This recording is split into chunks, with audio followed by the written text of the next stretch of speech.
जन्म सार्थक करी, जन्म सार्थक तो उनको मौका है।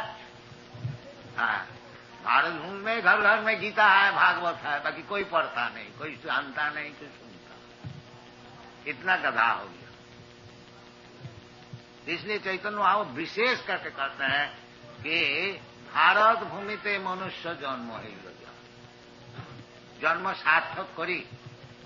जन्म सार्थक करी का अर्थ होता है जन्म को पूर्ण बनाओ, संपूर्ण बनाओ। तो संपूर्ण बनाने का तरीका क्या है? ये वेदादि शास्त्र पढ़ो अच्छी तरह से, समझो, तभी तो जीवन सफल होगा। जासूसी लिटरेचर पढ़ के क्या लाभ होगा? नहीं, उसी में आ सकती है, उसी में आ सकती। तद्वायस तीर्थम, भागवत में बताया, न तद बचस चित्त पदम हरेर जस प्रगनीत कर ही चेत तद्वायसम तीर्थम। जिस शास्त्र में भगवान की गुणगान लिखा नहीं है, वो जो शास्त्र है, साहित्य है, वो बायस तीर्थम, कौए का आनंद का स्थान है। कौए जितना झूठा चीज, खराब चीज फेंक देता रास्ता में, उसी में कौआ लोग आके आनंद लेते। तद्वायसम तीर्थ। और जिस शास्त्र में भगवान का गुणगान लिखा है, वो हंस का लिया है, परमहंस, हंस, हांस, राजहंस। वो स्वच्छ जल में रहता है, जहाँ पद्म फूल और बड़ा वातावरण बड़ा सुंदर, वहां जाके वो हांस लोग रहता है। और कौए होता है जहाँ सब खराब चीज फेंक दिया जाता है, उधर कौए। ये पक्षी में ये विभेद है, कोई हंस है, कोई कौए है। इसी प्रकार ये जो शास्त्रादि है, वेदादि शास्त्र में जो ध्यान नहीं देते हैं और इधर उधर का न्यूज़पेपर, जासूसी सब खबर पढ़ते हैं, वो सब कौए। राजहंस जो होगा, ये सब शास्त्र का अनुशीलन कर, परमहंस, राजहंस, ये उचित है। इसलिए भारतवर्ष में बहुत जल्दी ये काम हो सकता है। भारतवर्ष में अभी तक पंडित है और भक्त भी है, जो कि शास्त्र को समझता है, समझा सकता है। उसको पास जाए, शास्त्र का अभिलाष समझे और जीवन को सार्थक करे, करके खाली बैठ नहीं रहे। चैतन्य महाप्रभु कहते हैं जन्म सार्थक करी, फर्स्ट पहले तो अपना जीवन सार्थक कर लो, फिर परोपकार करो, दुनिया को सुनाओ। दुनिया में काम तो देख रहे हैं, सारा दुनिया में केवल आहार निद्रा भय में तो नहीं जानते। तुमको सुनाना चाहिए, ये भारतवर्ष का काम है। जो पृथ्वी का है कि कोना कोना में सब चले जाए, बड़े बड़े विद्वान साधु भक्त लोग जाके इनको सुना है। ये सुनता है, ये सुनने लेके बहुत आग्रह इनका है, तभी तो आया है। ये इधर आपका स्विंग मशीन देखने को नहीं आया। जब इंडस्ट्री स्विंग मशीन बनाया, साइकिल बना, वो तो 200 वर्ष पहले ये लोग बनाया। वो रास्ता में जाने से अब कभी कोई माननीय व्यक्ति नहीं होने, जहां इंडस्ट्री में बड़ा हो गया। तुम क्या इंडस्ट्री करो? वो 100 वर्ष आगे है। उसको अगर भगवत भक्ति दोगे तभी तुम्हारा सम्मान बने। वो चीज वहां है नहीं। मशीन बना के उधर बड़ा नहीं हो सकता। इधर बना सकते हो, बोनगांव सियाल राजा, जंगल में सियाल भी, वो सियाल भी राजा हो गया। वो अलग चीज है।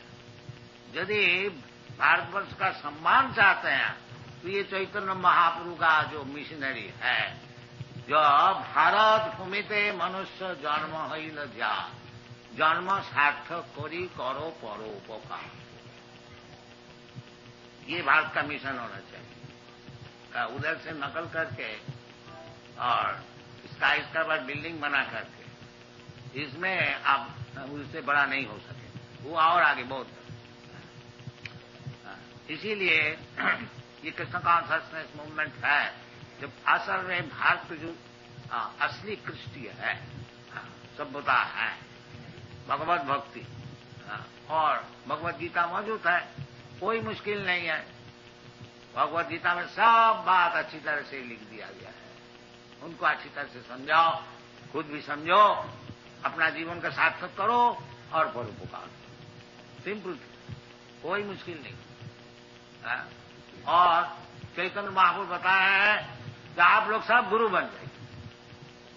हाँ, कहने गुरु का बहुत जरूरत है। क्या सारा दुनिया सब मूर्ख है, गधा है, उसको सिखाने के लिए बहुत गुरु का जरूरत है।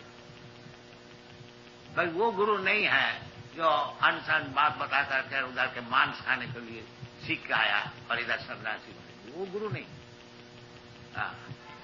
गुरु तो जैसा शास्त्र में बताया है, जैसे चैतन्य महाप्रभु बताते हैं कि हमारा आज्ञा गुरु है।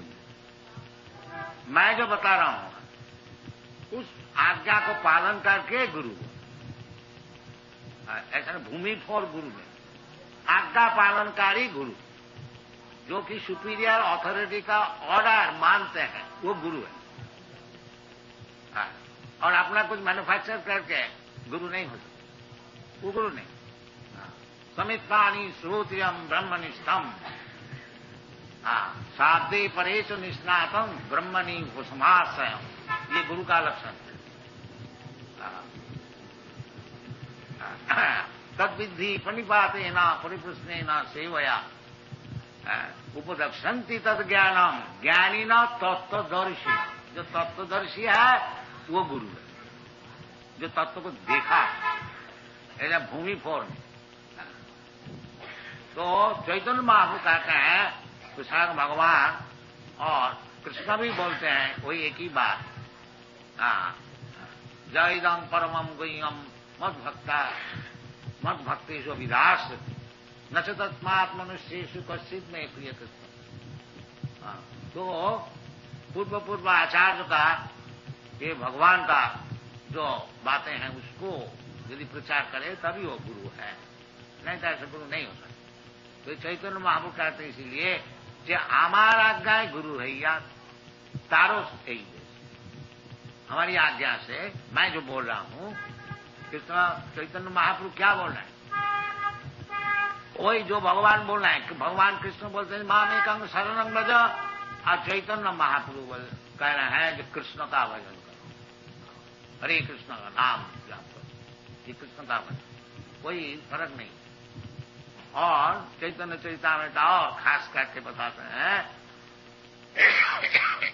हमारा आज्ञा गुरु हैया तारो यही देश, जारे कहो जारे देखो तारे कहो कृष्ण उपदेश। ये परंपरा चैतन्य महाप्रभु कोई नई बात नहीं बोल रहे, वो कहते हैं कि कृष्ण का जो उपदेश है उसको बताओ सबको, जारे देखो तारे कहो, कहीं भी किसी को देखो। तो ये कोई मुश्किल है क्या?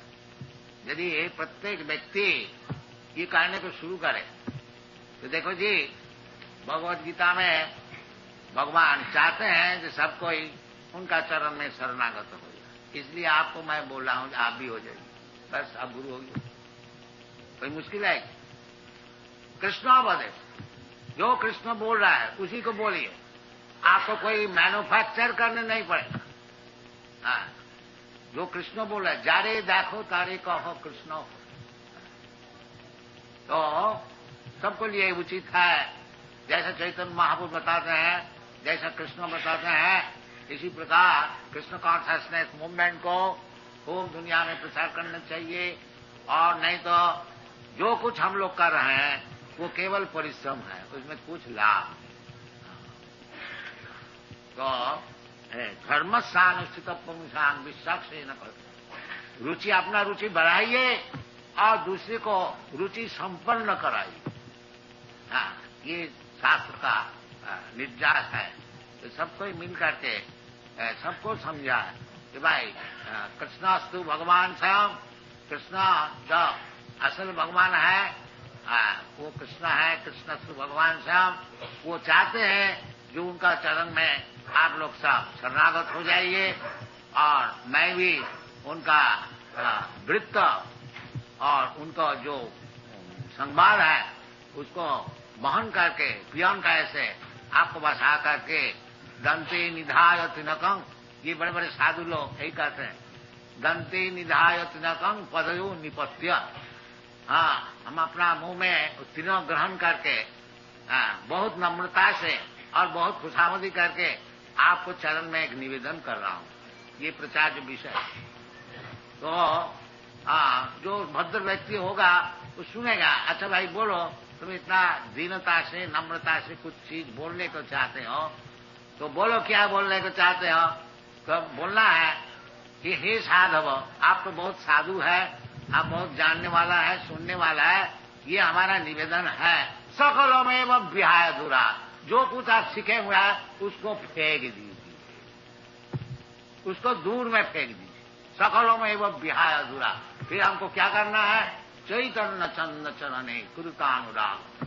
जो चैतन्य महाप्रभु जैसे बताते हैं उसका आप करिए। ये प्रचार का काम है। प्रचार कलिकाल में इस झगड़े का अड्डा है ऐसा, ज्यादा जबरदस्ती बोलने से बिगड़ जाए। हाँ, तो बहुत खुशामदी करके, जो आपको पैर में गिर करके और खुशामदी करके और दंत में तीर्ण ग्रहण करके एक निवेदन कर रहा हूँ, जो आप बड़े साधु है, बहुत सीखे हुए हैं, कृपा करके सब कुछ भूल जाएंगे। केवल चैतन्य महाप्रभु जैसे बता है ऐसे सुनिए। तो क्या बता है ना, ओ जारे देखो तारे कहो कृष्ण से। जिससे आपसे मुलाकात हो, बाजार में हो, घर में है, हाट में हो, और रेल में हो, एरोप्लेन में है, देखो जी ये भगवत गीता की वाणी है, सर्वधर्मान तो आप ये काम कीजिए, हरे कृष्ण बोलिए, बस अब गुरु बन। धर्म स्थान पुंसान विश्वसेन प्रकाशित। और अब एक धर्म का विषय बोलना है। धर्म का अर्थ होता है ड्यूटी। तो ड्यूटीज एक एक व्यक्ति का एक एक ड्यूटी होता है, जैसा पहले आप लोग को सुना है। तो वास्तविक मनुष्य समाज में 4 विभाजन होना चाहिए। चातुर्वर्ण्यं मया सृष्टि, गुण कर्म विभाग, ये होना ही चाहिए। ब्राह्मण, क्षत्रिय, वैश्य, शूद्र। ब्राह्मण कौन है? जिसका दिमाग बहुत अच्छा है और प्रैक्टिस किया है, तपस्या किया है, सत्य, सम, दम, तितिक्षा, आर्जव, ज्ञानम, विज्ञानम, आस्तिकम, ब्रह्म कर्म स्वभाव, ये सिखाना चाहिए। एक class of man there must be Brahmin. नहीं तो सोसाइटी को कौन गाइड करे? सब शूद्र हो गया तो कौन गाइड करे? कलियुग में तो यही मुश्किल है। कलौ शूद्र संभव, कोई ब्राह्मण नहीं। कौन सिखाएगा? ब्रेन नहीं है, शूद्र है पैर, और ब्राह्मण है हेड, और क्षत्रिय है बाहु, और वैश्य है पेट। जैसा शरीर में 4 विभाजन है, इसी प्रकार समाज का 4 विभाजन होना चाहिए। और सबसे परस्पर कोऑपरेशन, सहयोग होना चाहिए, तो परफेक्ट सोसाइटी। जैसा आपका हमारा ब्रेन है, पैर है, हाथ है, पेट है, ये अगर सहयोग करे तो शरीर सुस्त रहता है, सब काम ठीक ठीक चलता है। इसलिए भगवान कहते हैं कि चातुर्वर्ण्यं मया सृष्टि। ये जो ब्राह्मण, क्षत्रिय, ये सब आजकल का विचार है, सब उड़ा दो, केवल शूद्र ही सुधरेगा, उसमें कुछ लाभ नहीं। ये शूद्र लोग जो गवर्नमेंट में चला गया है, तो ये क्या गवर्नमेंट चला गया? शूद्र क्या है? तो क्षत्रिय चाहिए। इसलिए दुर्दशा। ये जो 4 विभाजन है धर्म, इसका नाम है वर्णाश्रम धर्म। हम लोग अभी नाम दिया है हिंदू। हिंदू नहीं, हिंदू तो मुसलमान का दिया नाम है। असल में शास्त्रीय नाम है वर्णाश्रम धर्म। हिंदू धर्म नहीं, वर्णाश्रम। 4 वर्ण 4 आश्रम, ब्राह्मण, क्षत्रिय, वैश्य, शूद्र और ब्रह्मचारी, गृहस्थ, वानप्रस्थ, सन्यासी। ये 8 चीज अच्छी तरह से ऑर्गेनाइज भाव से चलना चाहिए। तो कलियुग में ये भी असंभव हो गया, और ठीक ठीक ब्राह्मण, क्षत्रिय, वैश्य मिलता नहीं। इसलिए कलियुग में भगवान शास्त्र में एक ही निर्देश दिया है कि तुम चाहे ब्राह्मण हो, शूद्र हो और क्षत्रिय हो, जो कुछ हो, असल में तुम्हारा काम है भगवान को संतुष्ट करना। ये असल काम है। वर्णाश्रम विभाग ये नैमिषारण्य में बड़े बड़े ब्राह्मण पंडित और ऋषि लोग को विचार में ये स्थिर हुआ है। अतः पुंग भी द्विज श्रेष्ठ, ये शुद्ध गोस्वामी बताया। तो देखो जी, आप लोग तो सब द्विज श्रेष्ठ है, बड़े बड़े ब्राह्मण सब इधर उपस्थित है। तो शास्त्र का अनुसार ये निर्दिष्ट है। अतः पुंग भी द्विज श्रेष्ठ वर्णाश्रम विभाग, कोई वर्णाश्रम को बात किया, ये 4 वर्ण और 4 आश्रम। तो वर्णाश्रम विभाग स्थानुष्ठित धर्मस्य संसिद्धि हरितोषण, वही बात इधर भी है। जो चाहे ब्राह्मण होइए, चाहे ब्रह्मचारी होइए, चाहे शूद्र होइए, चाहे गृहस्थ होइए, जो कोई असल आपका काम है संसिद्धि। यदि आप सिद्धि प्राप्त करने को चाहते हैं, संसिद्धि हरितोषण, भगवान को संतोष करना। तो कलियुग में ये जो विभाजन है, ब्राह्मण क्षत्रिय वैश्य शूद्र ब्रह्मचारी गृहस्थ वानप्रस्थ, स्थिति होना बहुत मुश्किल है। इसलिए एक काम सबके लिए उचित है, जो हरितोषणम, भगवान को संतुष्ट, तब आप सिद्धि होगी, संसिद्धि हरितोष। तो भगवान कलियुग में बड़ा सरल भाव से संतुष्ट हो सके। क्यों? क्या किस तरह से? हरेर नाम हरेर नाम हरेर नाम ही केवलम कलौ नास्तेव नास्तेव नास्तेव गतिरन्य। इसलिए शास्त्र का निर्देश अनुसार हम लोग तो बहुत गिरे हुए हैं। इसलिए हरेर नाम, भगवान का नाम, ये नहीं है कोई नाम लिया, नहीं, हरेर नाम। इसलिए खास करके बताया हरेर नाम। तो भगवान का अनंत कोटि नाम है, राम नृसिंह बराह आदि अनेक हजार नाम है। कोई नाम भी ग्रहण कीजिए। अभी हम तेहरान से आ रहे हैं, उधर मुसलमान का देश है। तो कोई ऐसा समझा जो हम लोग आपका कृष्ण का नाम क्यों ले? नहीं, हम बोलता है जो कृष्ण का नाम नहीं, भगवान का नाम अनेक है। आप क्या भगवान का नाम समझते हैं? वो बोलता, हम लोग बोलता है अकबर, अल्लाह, तो अल्लाह का नाम लीजिए, बाकी भगवान का ही नाम लीजिए, और कुछ नाम।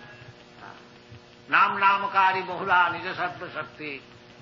तो भगवान का नाम शास्त्र में जैसा है उसको ग्रहण कीजिए, ग्रहण करके अपना जीवन को सफल कीजिए, कोई मुश्किल नहीं है। और यदि हम लोग भगवान का नाम नहीं लिया, भगवान को समझा नहीं, धर्म स्थान विश्वक से न कथा, भगवान को अपनाया नहीं, तो फिर जीवन केवल विफल हुआ, समय वही केवल। ये शास्त्र का निर्देश है। तो कलियुग में ये बड़ा सरल है कि हरे कृष्णा कृष्णा कृष्णा हरे हरे, हरे राम राम राम। ये कीर्तनीय सदा हरि, सततं कीर्तयन्तं मां यतन्तश्च धीरभृता, भगवद गीता में। सब समय हमारा नाम कीर्तन करते हैं। सततं माने 24। उठते बैठते सोते खाते पीते सब समय हरे कृष्ण। सततं कीर्तयन्तं मां यतन्तश्च धीरभृता, नमस्सन्तश्च मां नित्यं नित्य युक्ता उपासते। ये सब शास्त्र का निर्देश है। तो शास्त्र विधि ग्रहण करने से सिद्धि होती है, और नहीं तो सिद्धि नहीं। तो फिर समय है वही कबल।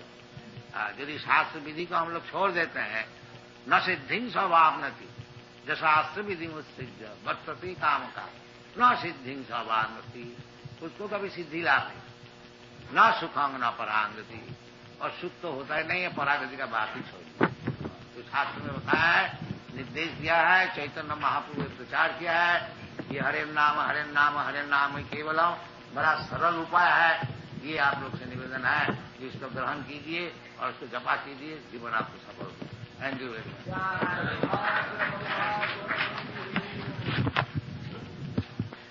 काली भक्त माने माना खा भक्त भक्त কিছু নয়।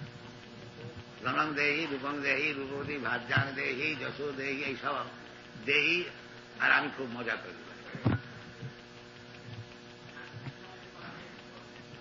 কালী পুজো তাদের জন্যই করা হয়েছে যারা পাঁটা খাবে।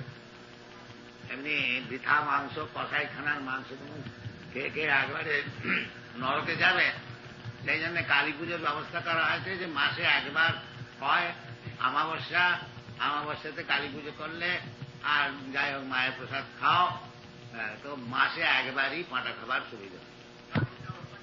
আর রোজ নয় যে ওই দোকানেতে একটা কালী রেখে দিয়েছে, এটা তো শাস্ত্রবিধি। শাস্ত্রবিধি হচ্ছে কালী পুজো করে খাও, এটা মানে রেস্ট্রিক্ট কর। এটা যে খুব একবার রাস্তা করে দিয়েছে আজকাল যেটা চলছে সব জায়গাতে। মুসলমানের যে কোরবানি সেটা ওই বকরিদের সময় মসজিদে করে। এটা জীবহিংসা একেবারে নিষেধ শাস্ত্রে সব জায়গায়। খ্রিস্টানরাও 10 কমান্ডমেন্টস ভেতর আছে, দাউ শাল নট কিল। কি মানছে কি শুনছে যা তা শাস্ত্র। সেই জন্য বলছে যশাস্ত্র বিধি মুৎসৃজ্য বর্ততে কাম কাম না সিদ্ধিংসা না সুখম না পড়া। যারা শাস্ত্রবিধি ছেড়ে দিয়ে যা তা করে তারা সুখ তো কোনোদিন পাবে না, সিদ্ধিও পাবে না, আর মুক্তির তো কোনো কথা।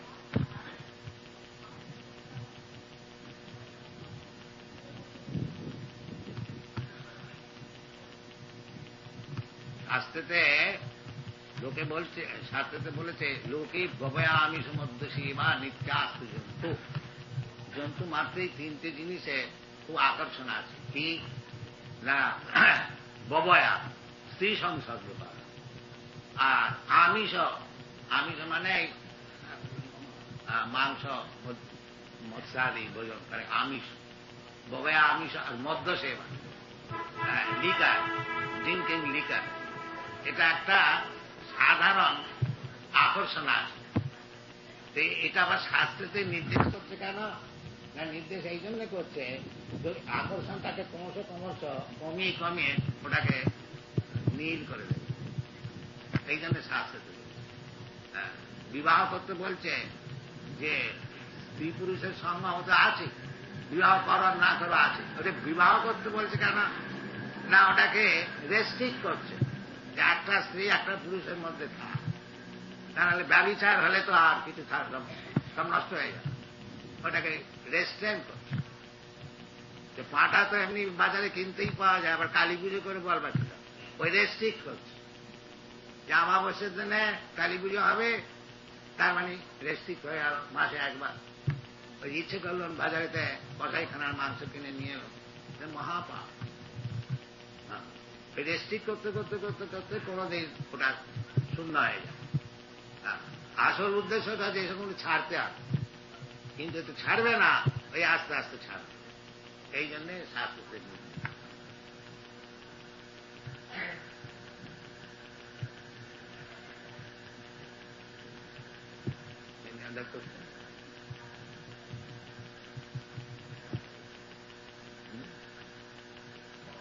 No more question?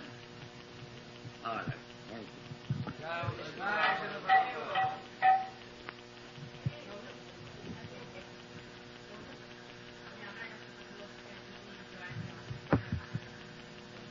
হ্যাঁ বলুন।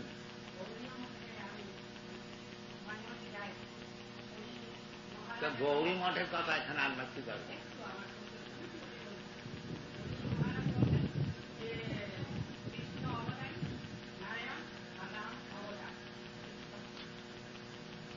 হ্যাঁ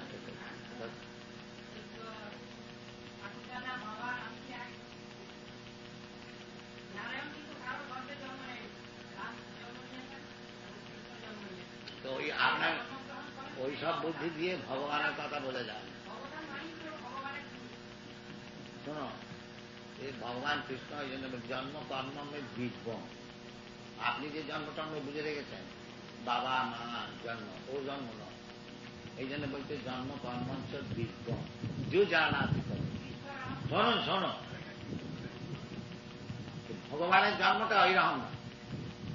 আপনি যেরকম বলছে বাবার থেকে জন্ম হলো, মায়ের থেকে জন্ম হলো, তা নয়। এই জন্য বলছে জন্ম কর্মঞ্চ দিব্যম।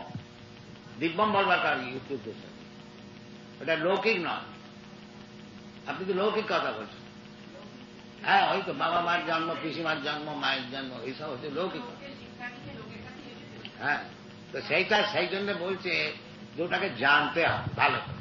জন্ম কর্ম দিব্যম যু জানাতি তত্ত্ব। আমি যে বুদ্ধি নিয়ে বুঝে রেখেছি জন্মকর্ম, ওই সব বুদ্ধিতে চলবে।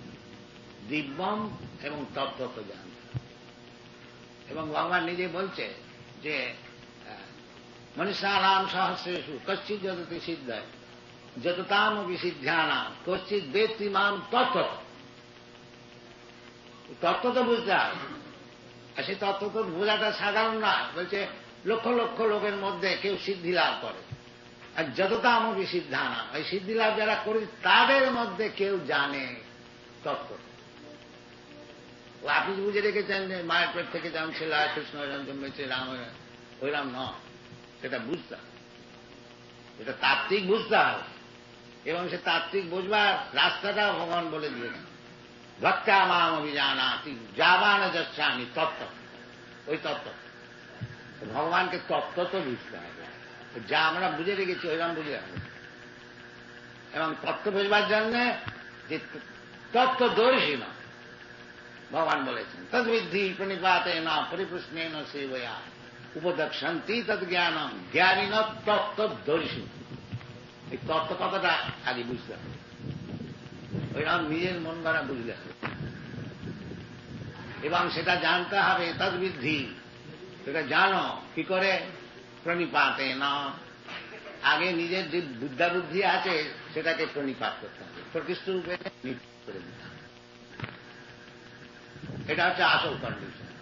আমি খুব জেনে রেখেছি, বুঝে রেখেছি, বাস ঠিক হয়ে গেল না। তদ্বিদ্ধি প্রণিপাতে, হ্যাঁ, প্রকৃষ্ট রূপে নিপাত করে দাও। প্রণিপাতে পরিপ্রশ্নে, সেই ভয়া সেবা করতে হবে, পরিপ্রশ্ন করতে হবে, প্রণিপাত করতে হবে। এইরকম ভাবে করলে যে জ্ঞানী তত্ত্বদর্শী, যে তত্ত্ব জানে, সে বুঝিয়ে দেবে। নিজের মন গড়া বুঝলে হবে, যেমন শাস্ত্রের নির্দেশ আছে সেরকম।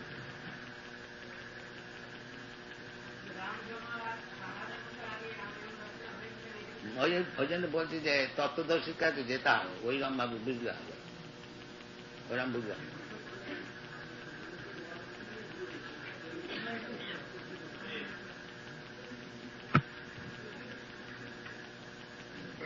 এটা স্পেকুলেশনের জিনিস নয়। अथापि देव पदाम विजुद्धम प्रसाद लेशान गृहीत वही जानाति तत्तम। प्रसाद लेश गृहीत, যারা ভগবানের সামান্য একটু প্রসাদ পেয়েছে তারা তত্ত্ব তো বুঝতে পারে। জন্ম কর্মঞ্চ দিব্যম যে জানাতি তত্ত্ব, ভগবানের তত্ত্ব জ্ঞান হলে শুধু মুক্ত হয়ে গেল।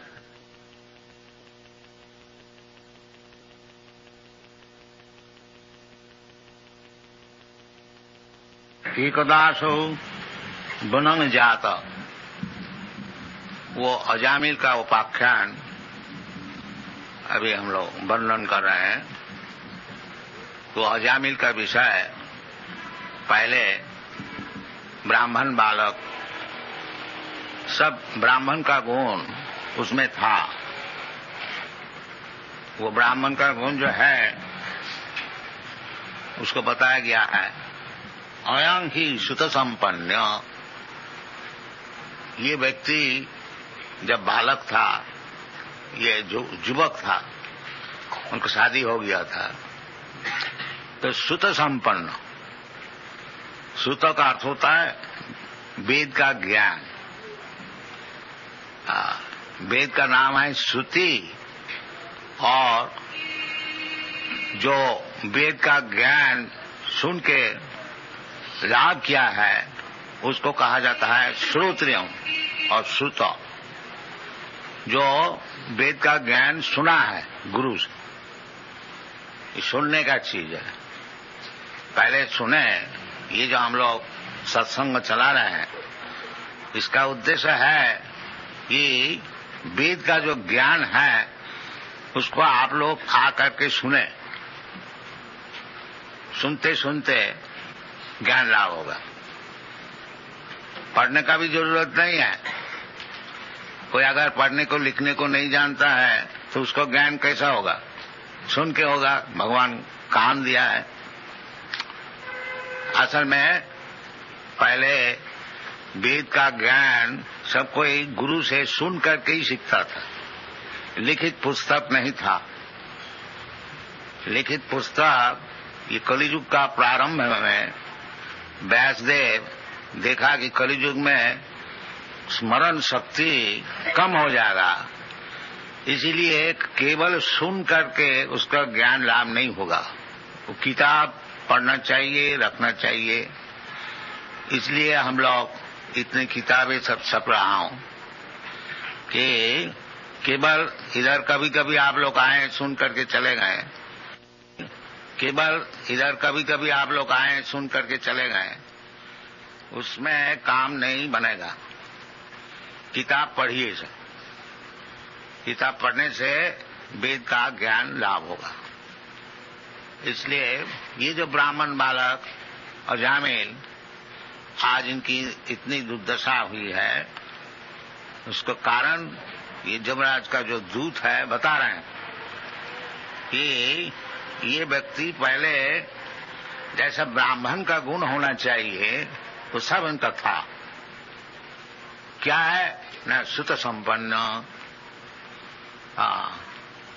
अच्छी तरह से वेद का ज्ञान सुना हुआ था। संपन्न, संपन्न माने आखिरी तक सुना था 4 वेद का विषय में। और शील वृत्त गुणालय, और व्यवहारिक काम में भी बड़ा सज्जन और सद्गुण सब इनमें था। शील सत्व गुणालय, धृतव्रत, और धृतव्रत का अर्थ होता है जो काम करना है उसको व्रत धारण के किया जाए, इन्हें फुल डिटर्मिनेशन, धृतव्रत। हाँ, भगवद गीता में भगवान कहते हैं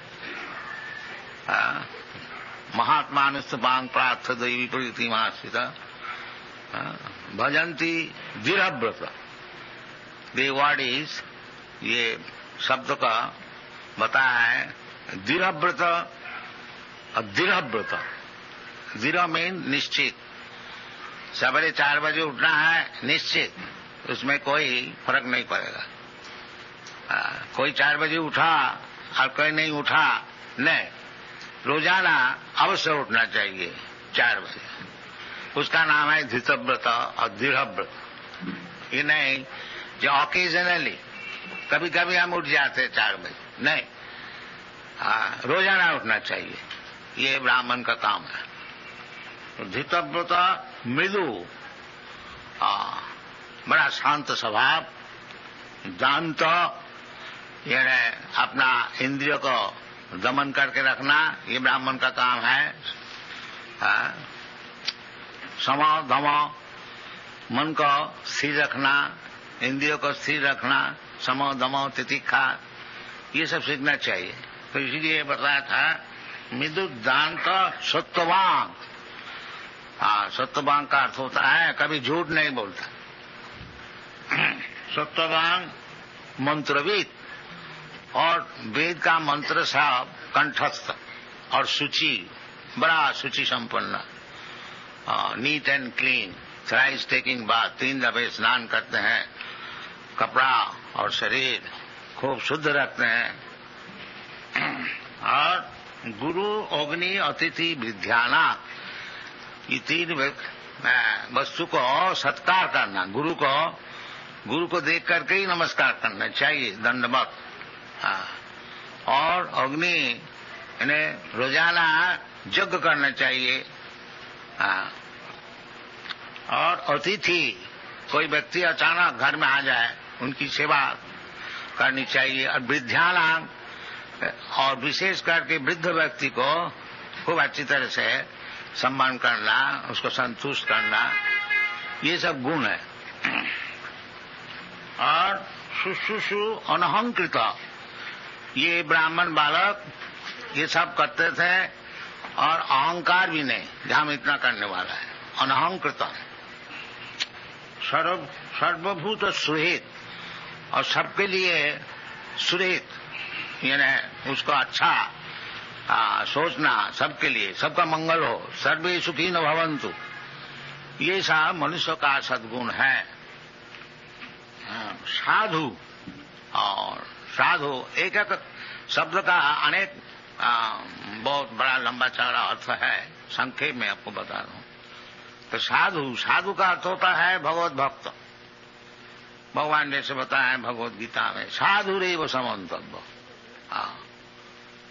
साधु का अर्थ होता है कौन? भजते माम अनन्य भाव, और पीछे सुदुराचारो भजते माम अनन्य भाव साधुरेव समन्तव्य। जो कि भगवत भक्त है, भगवत सेवा छोड़ करके और दूसरा काम उनका नहीं है, उसका नाम है साधु। तो ये साधु शब्द भी आया है। मितवाक, और ज्यादा अनशन बकता नहीं।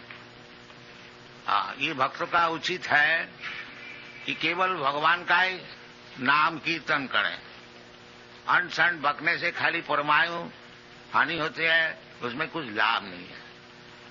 इसलिए शास्त्र में कहता है वाचांसी वैकुंठ गुणानुवर्णन। यदि आप बात करें, बातचीत करें, तो वैकुंठ जो भगवान है उनका विषय करें। वो सिनेमा एक्ट्रेस का विषय नहीं। श्रवणम कीर्तनम विष्णु। अगर बातचीत करें, श्रवण, किसी का विषय श्रवण करना है तो भगवान विष्णु का विषय श्रवण कीजिए, और किसी का विषय कुछ बोलना है तो वो भगवान का विषय ही बोलिए।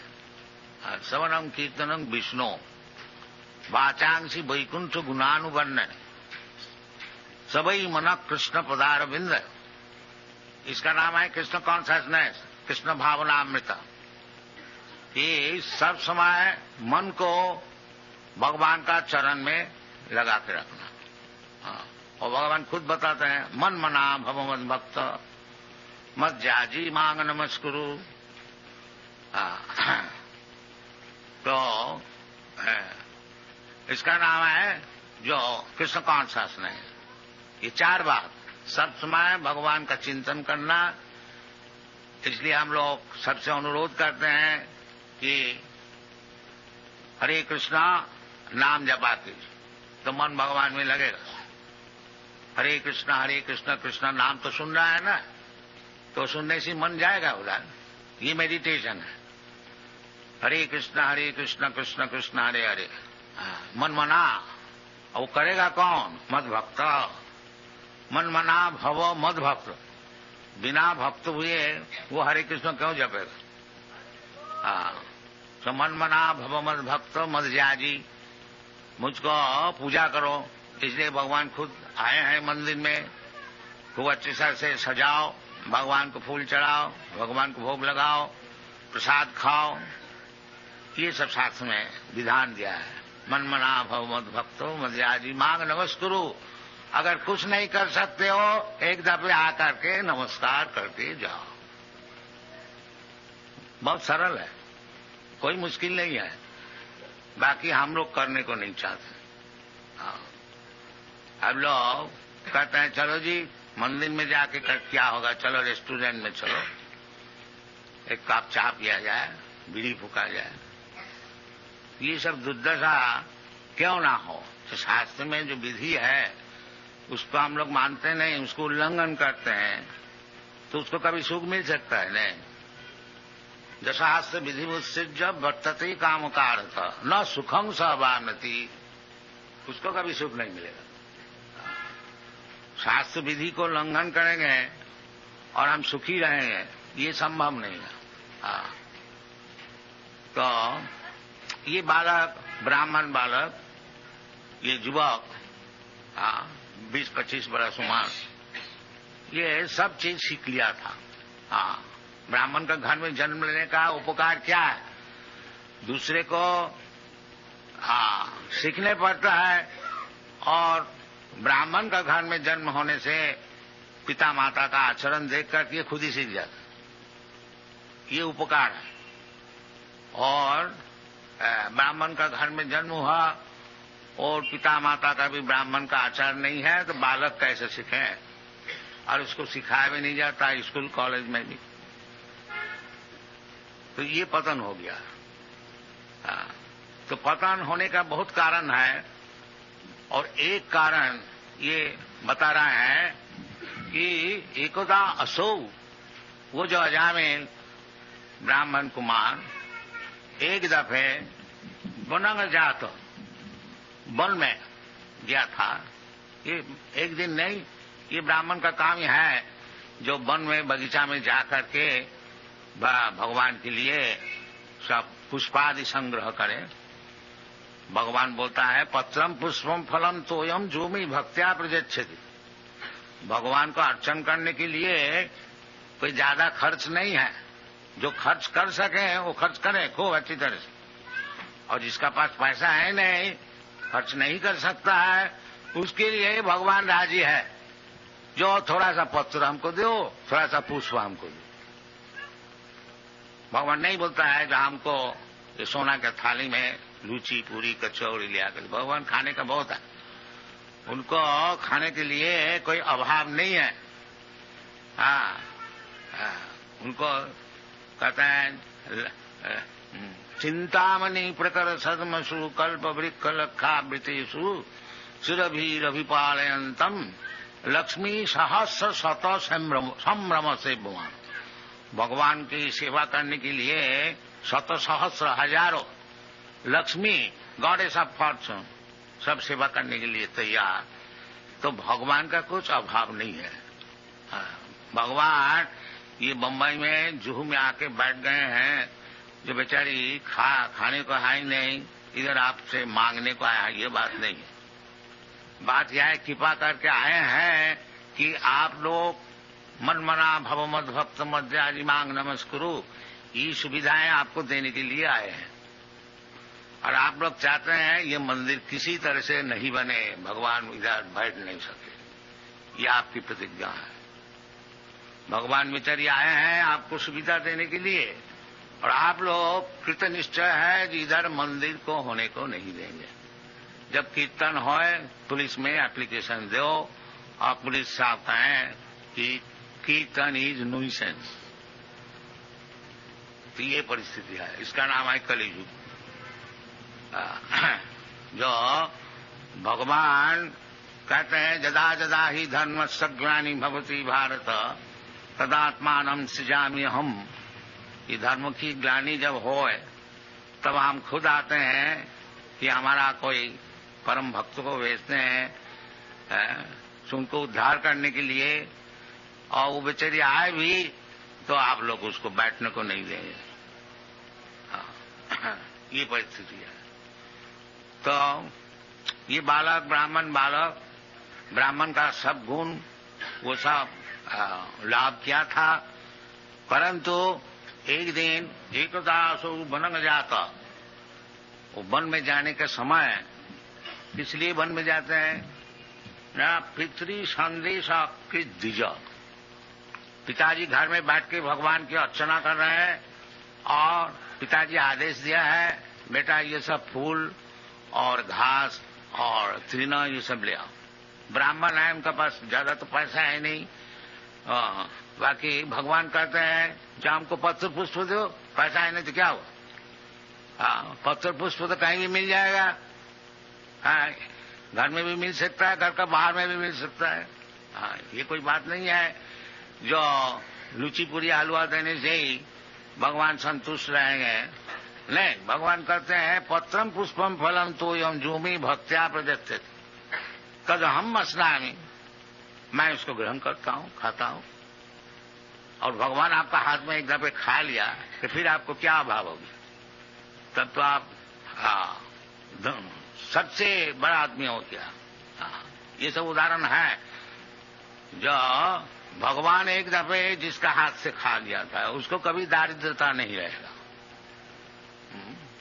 शास्त्र में बताते हैं। आजकल सब कोई हम लोग को पूछते हैं जी भगवत भजन करके क्या होगा, आदमी सब गरीब है और उसको पहले खाने को चाहिए, और हम लोग एडवर्टाइज करते हैं जिसको खाने के लिए कोई संस्थान नहीं है, पहनने का कपड़ा नहीं है और रहने का जगह नहीं है, आइए हमारा पास, हम बम्बई में और अच्छी तरह से मकान बना रहे हैं, सब आइए रहिए। बाकी कोई नहीं आता। हमको परदेश से आदमी लाने पड़ता है मंदिर चलाने के लिए। कोई आते नहीं। ये बहुत खेद का बात है, जो भारतीय क्रिश्चियन है उसमें भारतीय कोई आता नहीं। वो मिल में जाता है, इधर नहीं आता। तो हम लोग क्या करें? हम लोग तो खुशामदी कर रहे हैं कि आइए इधर रहिए, इधर भगवान का प्रसाद खाइए और कीर्तन कीजिए और सब चीज आपको मिल जाएगा। भगवान खुद कहते हैं तेषाम नित्याभियुक्तानाम योगो क्षेमं वहम। What is the first line? अनन्य चिंतयन्तं मां जी जनापद्युपासते तेषाम नित्याभियुक्तानाम योगो क्षेमं वहामि अहम।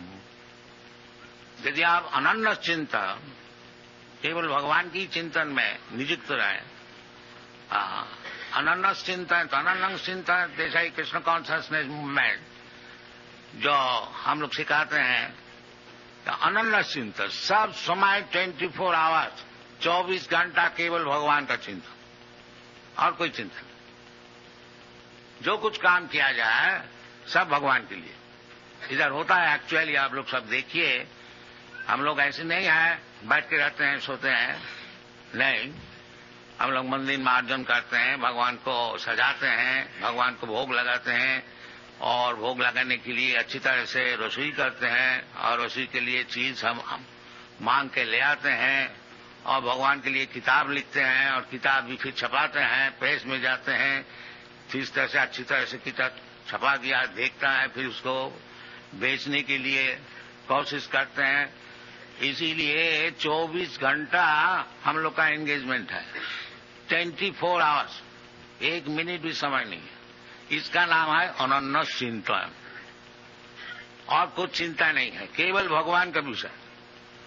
जैसा साधारण व्यक्ति उस सब समय अपना घर गृहस्थी का चिंतन करते हैं, किस तरह से अपना गृहस्थी को पालन किया जाए, किस तरह से लड़का बच्चों को शिक्षण दिया जाए, किस तरह से रुपया उपार्जन किया जाए, ये जैसा उनका चिंतन है, हम लोग का भी ऐसी चिंतन है। बाकी भगवान के लिए, भगवान का मंदिर किस तरह से बनेगा, इतना क्यों लड़ाई हम लोग इधर करते हैं। हमारे 108 मंदिर है और एक अगर इधर नहीं हुआ तो 107 तो जरूर रह जाएगा, तो उसमें हमारा कुछ नुकसान नहीं है। बाकी हम लोग सोचते हैं जो ये भगवान का मंदिर, बम्बई इतना बड़ा भारी शहर है, क्यों अच्छी तरह से नहीं बनाया जाए, ये हम लोग का चिंता। बाकी बाधाएं देते हैं, नहीं तुमको नहीं देगा, तो बाधाएं देने होने दीजिए, ताकि हम लोग चिंतन नहीं छोड़ेंगे।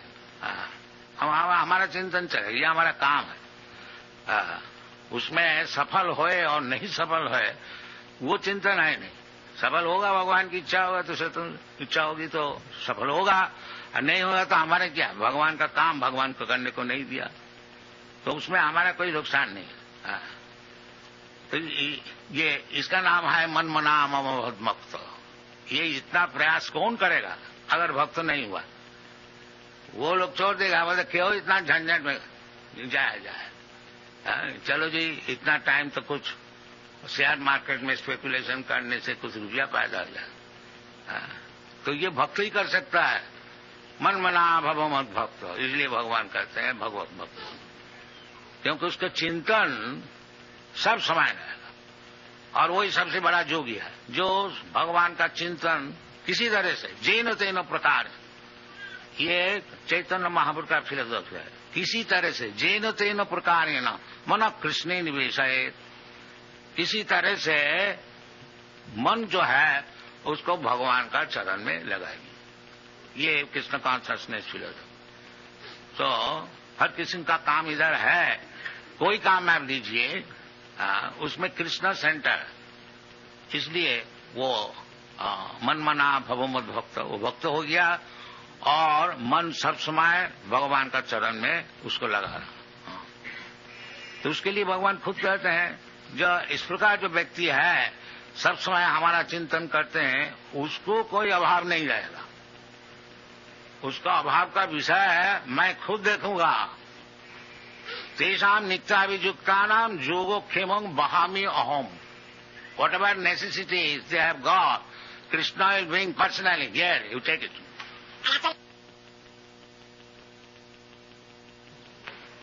And actually आप लोग देखिए सब, हमारा 108 मंदिर है सारा दुनिया में, और एक एक मंदिर में है 50 से कम नहीं, 200, 250, 300 तक है भक्त लोग। और समझ लीजिए कितना भक्त है 108 मंदिर में सारा दुनिया में। लंदन में है, न्यूयॉर्क में है, लंदन में 2 है, एडिनबरा में है, और लॉस एंजलिस में है, बॉस्टन में है, अमेरिका में 40 है, ऑस्ट्रेलिया में है, कनाडा में है, सब जगह में है। बाकी कोई भी मंदिर में आप लोग जाइए, देखिएगा कुछ अभाव नहीं है। जोगो खेमंग वहाम हम, ये प्रैक्टिकल है, ये थियोरिटिकल नहीं है जहां हम लोग धोखा देते हैं, बात बताते हैं। आप जाइए मुंबई में भी देखिए कितना परेशान हम लोग हो रहा है, बाकी हमारा सेवा पूजा चल रहा है। अगर मंदिर बनाने को नहीं भी दे तो हमारा सेवा पूजा तो चल रहा है, उसमें हमारा नुकसान कोई नहीं है। बाकी जो लोग बाधा देते हैं उनको नुकसान होगा, जरूर होगा। ये भगवान कभी सहन नहीं करेंगे। तो ये सब होनी चाहिए भारत में, विशेष करके ये, क्योंकि भारतीय संपत्ति है भगवत भक्ति। भगवत भक्ति जो है विशेष करके भारतवर्ष में ही है। इसलिए देवता लोग भी भगवान से प्रार्थना करते हैं कि हमको फिर भारतवर्ष में जन्म दीजिए। इस शास्त्र में भारत भूमि ऐसी है पुण्य भूमि कि इधर में जिसका जन्म हुआ है वो स्वाभाविक तौर से ही भक्त होते हैं, उसको जबरदस्ती उसको अभक्त बनाया जाता है। अभी तक जब हम लोग कोई संकीर्तन मूवमेंट किसी शहर में करते हैं, आप लोग देखा होगा मुंबई में हम लोग वो what is that place, cross मैदान में 2 दफे 3 दफे किया था। तो 30,000 40,000 व्यक्ति सब आते थे। कलकत्ता में किया था, उधर भी यही, हैदराबाद में किया था, मद्रास में किया था। तो अभी तक भगवत भक्ति भारतीय लोग भूला नहीं है, उनको जबरदस्ती भुलाया जाता है। तो भूला नहीं, इसको छोड़ना नहीं, फिर मनुष्य जीवन का असफलता हो जाएगा। ये नहीं, मनुष्य जीवन का सफलता चाहते हैं तो ये भगवत भक्ति अवश्य ग्रहण किया जाए। भगवत भक्ति हीन जाति जपस तप क्रिया अप्राणस्य ही देह स मन्ननं लोकरंजन। भगवत भक्ति जिसका है नहीं, उनको बड़ा जाति और जपस तप ऑस्टेरिटी तपस्या और क्रियाकांड, ये सब कैसी है? दे अप्राणस्य ही देह स मन्ननं लोकरंजन। जैसा मुर्दा को सजाया जाता है, मुर्दा को सजाने से मुर्दा का क्या लाभ होता? कुछ नहीं लाभ होता, न किसी का लाभ होता। लोक रंजन, एक लोक रंजन है। देखो जी ये मुर्दा को कैसा सजा के ले जा रहा है, आदमी ताली ठोकेगा, देखो जी, बाकी उसमें लाभ कुछ नहीं है। इसी प्रकार आप खूब बड़ा जाति बन जाइए और बड़ा इंडस्ट्रियलिस्ट बन जाइए, सबको बड़ा बड़ा बन जाइए, और भगवत भक्ति है ही नहीं तो वही मुर्दा सजाने के लिए जैसा होता है वो बात। इसलिए भगवत भक्ति नहीं छोड़ना चाहिए। और ये भगवत भक्ति, ये जो अजामिल पिता का निर्देश अनुसार कहते हैं पितरी संदृश कृत दिजो, ये ब्राह्मण का लक्षण है। जो पिताजी पूजा में बैठे हुए हैं और पिताजी ऑर्डर दिया है, आज्ञा, जो बेटा थोड़ा फूल फल ले आओ और भगवान को सेवा में लगाएंगे, और द्विज, ये द्विज का काम है। आदाय तत्वावृत्य फलो पुष्प समित कुशान, और पिता का निर्देश अनुसार वो बालक फल फूल और समित यानी कुश ये सब लेकर के आ रहे थे वन से। और रास्ता में क्या देखा है कि ददर्शा कामिनं कश्चित्, एक कामी पुरुष को देखा। कामी माने शूद्र, शूद्र होता है कामी, और ब्राह्मण होता है संयमी, काम को संयमन करते, सम दम, हाँ, अगर कोई व्यक्ति लास्टी डिजायर्स को दमन नहीं कर सकता है वो शूद्र है। हाँ, और जो दमन कर सकता है वो ब्राह्मण है, वो स्वामी है, वो गोस्वामी है।